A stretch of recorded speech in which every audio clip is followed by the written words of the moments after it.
সম্মানিত দর্শকবৃন্দ, এখনই আসছে বড় খবর।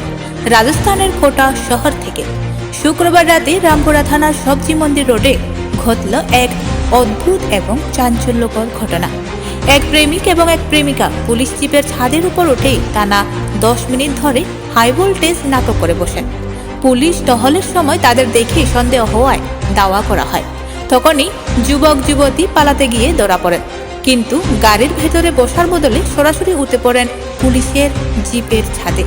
এই সময় যুবক পুলিশকে গালাগালি দিতে থাকে আর মেয়েটি বারবার আর্জি জানাতে থাকে, ওকে ছেড়ে দাও। দৃশ্য দেখেই রাস্তায় ভিড় জমে যায়।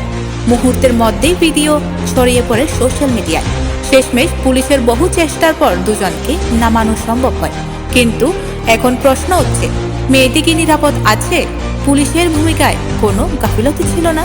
এই দুই প্রশ্নে এখন পুরো শহরে তীব্র আলোচনার ঝড় উঠছে। ঘটনার প্রতিটি আপডেট আমরা আপনাদের সামনে নিয়ে আসব।